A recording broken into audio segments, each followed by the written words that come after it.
En laissant Cristiano Ronaldo sur le banc en un huitième de finale contre la Suisse, le sélectionneur du Portugal, Fernando Santos, a fait un choix fort qui, par ricochet, place en première ligne plusieurs cadres du groupe comme Pepe, Bernardo Silva ou Bruno Fernandes. Tous ces garçons connaissent la pression.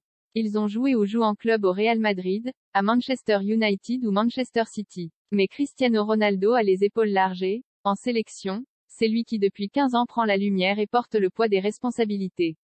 Plus depuis mardi. Face à la Suisse, la star a débuté sur le banc et n'est entré en jeu que pour le dernier quart d'heure. Buteur et auteur d'une prestation magnifique, le défenseur central Pepe, 39 ans, lui a alors rendu le brassard de capitaine, comme un dû. Mais après le match, Pepe a aussi rappelé que le collectif passait avant les individualités, aussi fortes et symboliques soient-elles. C'était un choix de l'entraîneur et nous devons respecter la décision de notre coach, a-t-il dit à la télévision publique portugaise RTP. Plus crie plus c'est parfaitement, et le coach l'a dit très clairement, qu'ici le plus important c'est le plus nous plus. Et quand c'est comme ça. De fait, le résultat contre la Suisse 6-1 a été spectaculaire, avec une équipe totalement libérée et un jeu offensif varié et inspiré. C'est ce qui était prévu.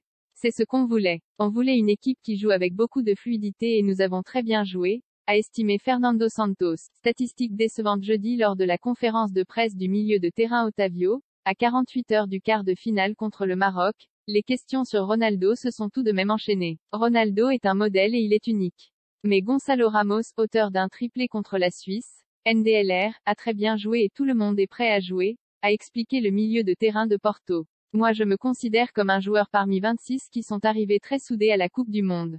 On pense qu'on peut aller très loin et rien ne pourra nous désunir, a-t-il ajouté. Si le quintuple Ballon d'Or est de nouveau remplaçant samedi face au Maroc, certains cadres devront alors prendre encore plus de responsabilités. C'est notamment le cas de Bruno Fernandes. Leader offensif de Manchester United cette saison malgré des stats en baisse, 3 buts et 3 passes décisives en 20 matchs, il aspire à l'être aussi avec le Portugal. Il en est le deuxième meilleur buteur en activité, très loin derrière CR7, avec 13 réalisations en 52 sélections. On avait gagné les premiers matchs avec Cristiano dans le 11. Il fait son travail, il apporte sa contribution, il est heureux du résultat parce que l'objectif de tout le monde est d'aller aussi loin que possible. Je ne pense pas que les gens devraient parler des raisons pour lesquelles il joue ou pas, parce que quand il joue et qu'on gagne, personne n'en parle. Quand il joue et qu'on perd, tout le monde en parle, a-t-il remarqué. Autre milieu offensif, Bernardo Silva, élément important de la superbe machine à marquer de Manchester City, est lui aussi amené à récupérer un peu de la charge abandonnée par Ronaldo. Malgré ses 77 sélections, le milieu offensif pèse en effet trop peu au plan statistique dans les grands tournois. Au Qatar, il n'a ainsi toujours pas marqué, ni donné de passe décisive.